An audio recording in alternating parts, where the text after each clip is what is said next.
Start.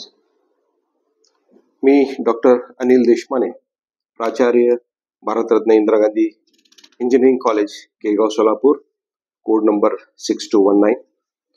संस्थेचे अध्यक्ष माननीय रवींद्रजी गायकवाड सर, सेक्रेटरी माननीय अनिमिका गायकवाड मॅम, ज्यांनी ही संस्था एक समाजसेवा हीच ईश्वर सेवा ह्या वाक्यावर ही संस्था 2006 मध्ये चालू केली, ज्याच्यामध्ये बरेचसे कोर्सेस आहेत, इंजिनिअरिंग कोर्सेस आहेत, डिप्लोमा कोर्सेस आहेत, MCA आहे आणि ME पण आहे. स्पेशली तसं पाहिलं तर इंजिनिअरिंगमध्ये आमच्याकडं electronics, telecommunication, mechanical engineering, civil engineering, then electrical engineering, computer science engineering आणि एक स्पेशल ब्रांच आहे ती म्हणजे बायोमेडिकल इंजिनिअरिंग. आता प्रश्न राहिला की बायोमेडिकल इंजिनिअरिंग जरी तर बायोमेडिकल असेल तरी त्याला ग्रुपिंग हे मॅथमॅटिक्स म्हणजे PCM ग्रुपिंगच लागतं. थोडंसं पालकांच्या आणि मुलांच्या मनात थोडीशी एक शंका आहे की याला ग्रुपिंग काय लागतं, तर ह्याच्यासाठी ग्रुपिंग लागतं, PCMच लागतं. आणि जे काही ओपन असतील त्यांना 45% आणि जे कॅटेगरीचे मुलं असतील त्यांना 40% ग्रुपिंग असणं गरजेचं आहे. सर्व मुलांनी ज्यांना ऍडमिशन घ्यायचं आहे त्यांनी CET देणं कंपल्सरी आहे. राहिला प्रश्न की सगळ्यांचाच फ्लो सध्या आपल्या कॉम्प्युटर साईडला आहे. ज्यांना पण CET मध्ये मार्क कमी पडले असतील त्या पालकांनी किंवा त्या विद्यार्थ्यांनी घाबरून जायचं काही कारण नाही. आमचं विद्यापीठ, आमचं इन्स्टिट्यूट विद्यापीठाच्या समोरच केगावमध्ये आहे. आपण येऊन आमच्याकडून मार्गदर्शन करून घ्याल आणि जेणेकरून तुम्हाला 100% कॉम्प्युटर सायन्सला ऍडमिशन देण्याचा आम्ही प्रयत्न करू. आमच्याकडे जे फॅकल्टी असतील त्यांना पण भेटा, ते पण तुम्हाला व्यवस्थित गाईड करतील. आणि बायोमेडिकल ब्रांच ही अशी एक स्पेशल आमच्याकडे ब्रांच आहे जी की मराठवाड्यात शक्यतो आमच्या इन्स्टिट्यूटमध्येच आहे. नंतर मुंबई सारख्या ठिकाणी ती बायोमेडिकल इंजिनिअरिंग ब्रांच आहे, ज्याचा हेतूच असा आहे की मोठ्या मोठ्या मल्टी स्पेशालिटी हॉस्पिटलमध्ये ज्यावेळेस मोठी मोठी इक्विपमेंट बंद पडतात त्यावेळेस त्याचा मेंटेनन्सचा जो पार्ट असतो तो हा इंजिनियर करत असतो. आणि सांगायसाठी खूप चांगली गोष्ट आहे की आमच्या इन्स्टिट्यूटची 2006 ची एस्टॅब्लिशमेंट असल्यामुळं आता आपल्या सोलापूरमध्ये असतील किंवा पुणे किंवा मुंबईमध्ये मल्टी स्पेशालिटी हॉस्पिटलमध्ये त्या हॉस्पिटलमध्ये कमीत कमी एक तरी विद्यार्थी आमचा विकसित तिथे सापडेल.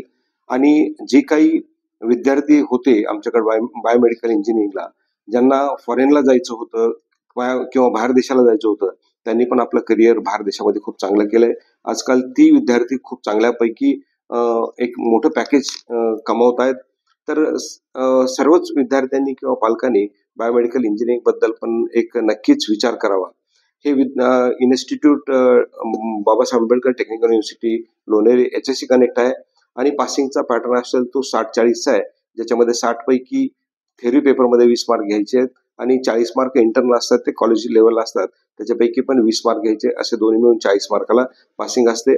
पासिंगचा विचार न करता आपण स्कोरिंग कसं करू त्याच्यावर थोडासा भर देणं गरजेचं आहे. कारण काय, ज्या काही प्लेसमेंटच्या कंपन्या येतात त्या throughout first year to final year first क्लासची अपेक्षा करतायत. आता राहिला प्रश्न की जे विद्यार्थी बाहेर गावून येतात राहतात त्यांच्यासाठी आमच्याकडे हॉस्टेलची फॅसिलिटी आहे. मुलांसाठी 200 मुलांचं हॉस्टेल कॅम्पसमध्येच आहे आणि मुलींचं हॉस्टेल पण आम्ही आता जवळपास 100-125 मुलींचं हॉस्टेल आम्ही तशी सोय करून ठेवलेली आहे. ट्रान्सपोर्ट फॅसिलिटी, जी काही मुलं सिटीमधून आपल्या इन्स्टिट्यूट येतात त्यांच्यासाठी पण बसची फॅसिलिटी आपण देतोय. मेस एकदम विद्यार्थ्यांच्या ज्या काही डिमांड्स असतील त्या पद्धतीची मेस आपल्या इन्स्टिट्यूटमध्ये आहे. सगळ्या गोष्टीची आपण जाणीवपूर्वक सगळ्या गोष्टी आपण मुलांना प्रोव्हाइड करतोय. पिण्यासाठी पाणी, आरोचं पाणी आपल्या इन्स्टिट्यूटमध्ये आहे. प्रॅक्टिकलवर जास्तीत जास्त आपण भर देऊन विद्यार्थ्यांचं आपण करिक्युलम घडवतोय. ज्यावेळेस पण आम्ही पाहतोय की ज्यावेळेस पण एखादी कंपनी येते त्यावेळेस त्यांची डिमांड असते की मुलांचं कम्युनिकेशन चांगलं असावं. त्या अनुषंगाने आमच्या इन्स्टिट्यूटमध्ये आम्ही कम्युनिकेशन स्किल बद्दल जास्त थोडीशी प्रॅक्टिस किंवा एक्सपर्ट बोलून आम्ही त्या गोष्टी करून घेतोय. आणि आजकाल ट्रेंड आहे की कंपन्या ह्या आपल्या इंडियातच नसतील तर त्या बाहेर देशामध्ये असतात, तर त्यासाठी फॉरेन लँग्वेजचे लेक्चर्स आमच्या इन्स्टिट्यूटमध्ये आम्ही करून घेतोय, जेणेकरून हा पॅटर्न राबवला तर त्यांना प्लेसमेंट होण्यासाठी खूप मदत होते आणि विद्यार्थी 100% चांगल्या कंपनीत प्लेस होतात.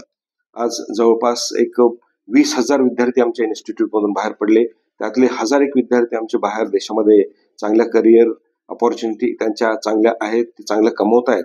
तर ही संधी आपल्या सोलापूरमध्ये असताना आपण आपल्या भारतरत्न इंदिरा गांधी इंजिनिअरिंग कॉलेजचा विचार नक्की करावा, जेणेकरून पॅरेंट्सची जी चिंता असते आणि विद्यार्थ्याची चिंता असते की कमीत कमी फीसमध्ये चांगल्यात चांगलं एज्युकेशन मिळावं, तर ती संधी आपल्या इथे असताना आपण ती संधी गमावू नये. आपण पाहतोय की मुंबईसारख्या आणि पुण्यासारख्या ठिकाणी जर आपण गेलात तर फीस लाख 2 लाख फीस असते आणि नंतर मेसचा खर्च भरपूर असतो, नंतर ट्रान्सपोर्ट खर्च असतो. या सगळ्या खर्चाचा जर आपण थोडासा विचार केला तर आपल्या सोलापूर सारख्या ठिकाणी कमीत कमी खर्चामध्ये चांगलीच चांगली इन्स्टिट्यूट जर आपण पाहिली तर Bharat Ratna Indira Gandhi college of engineering Kegaon Solapur, ज्याचा कोड नंबर आहे 6219. साहेबांचं ध्येयच आहे, आमच्या अध्यक्ष साहेबांचं ध्येयच आहे की गरीबातला गरीबी विद्यार्थी आपल्या इन्स्टिट्यूटमध्ये शिकून गेला पाहिजे. त्याच्यासाठी ज्यावेळेस पण आम्ही साहेबांना एखादी रिक्वेस्ट करतो तर साहेब आमचे त्याचे ट्रान्सपोर्टेशन असेल, हॉस्टेल असेल किंवा फीसमध्ये एक स्पेशल फ्रीशिप म्हणून आम्ही देतोय. आणि जो काही फ्लो सध्या आपला कम्प्युटरला होतोय किंवा आहे त्याला थोडासा कुठेतरी एक चेक बसावा, या अनुषंगाने आमच्या इन्स्टिट्यूटला आता यावर्षी 20 वर्ष होत आहेत. त्या अनुषंगाने कैलासवासी सुशीलाताई देवी गायकवाड यांच्या नावाने साहेबांनी स्कॉलरशिप डिक्लेअर केली की फर्स्ट इयर मेकॅनिकल आणि फर्स्ट इयर सिव्हिलला विदाऊट एनी फीस यावर्षी आम्ही ऍडमिशन देणार आहेत, जेणेकरून मुलांचा पण त्याच्यासाठी थोडासा इंटरेस्ट वाढेल. आणि इंजिनिअरिंगच्या प्रत्येक ब्रांच तेवढाच क्रीम आहेत, पण लोकांचा बघण्याचा दृष्टिकोन थोडासा बदलतोय, तर सगळ्यांचा फ्लो सगळ्या ब्रांचला यावा म्हणून ही एक कल्पना आमच्या अध्यक्ष साहेबांनी यावर्षी आपल्या इन्स्टिट्यूटमध्ये राबवली आहे. तरी या सगळ्या संधीचा, या सगळ्या गोष्टींचा आपण नक्कीच विचार करावा.